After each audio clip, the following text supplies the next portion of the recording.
ज्या यात्रेची सुरुवात सोमनाथ पासून केली त्याचा शेवट सुद्धा सोमेश्वराचा अभिषेक करूनच झाला. नमस्कार मंडळी, कसे आहात सगळे? मजेत ना? आणि मजेतच राहा. या वर्षी मी 12 महिन्यात 12 ज्योतिर्लिंग केले, ते सुद्धा त्यांच्या सिक्वेन्स प्रमाणे. यात्रा पूर्ण केली म्हणून पप्पांची अशी इच्छा होती की गावच्या देवळात पण अभिषेक करूया आणि पूजा घालू. मग काय, काढली गाडी आणि निघालो कोकणाच्या दिशेने. मस्त सकाळत झाडांना पाणी घातलं, पूर्ण कुटुंब तयारीला लागलं होतं.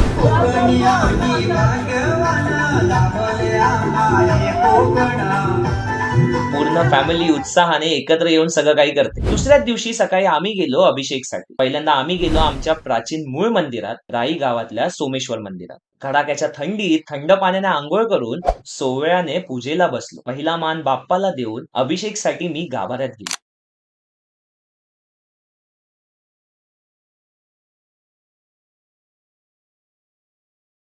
असला भारी एक्सपिरियन्स होता ना. तिथून निघालो आणि आलो आमच्या मूळ गावात विल्यात सोमेश्वराचा अभिषेक घालायला. नदीत जाऊन डुबकी मारली आणि परत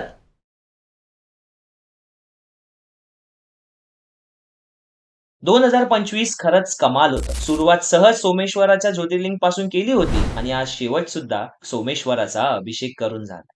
Till then, think, homie, what next?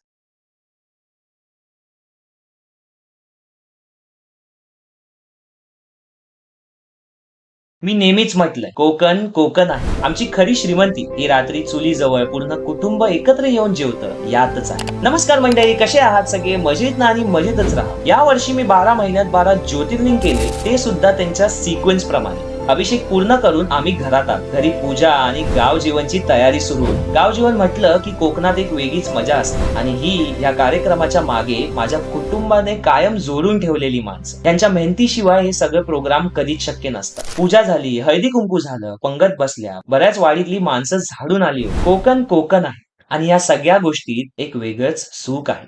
मी निवेद घेतला आणि म्हटलं पटकन आपल्या फेवरेट गणपतीपुळ्याच्या बाप्पाचं पण दर्शन करून येऊया. गावातल्या सगळ्या देवांचे दर्शन झाले, त्याला विसरून कसं चालेल? ते म्हणतात ना, ह्या कोकणात जन्मायला आणि याला खरंच भाग्य लागतं. आणि मी इतका नशीबवान समजतो स्वतःला की या कोकणाने मला त्याच्या मातीत जन्मायचं भाग्य दिलं. आणि खरे आभार त्या देवाचे ज्याने इतकं सुंदर कुटुंब दिलं. यात्रा संपन्न.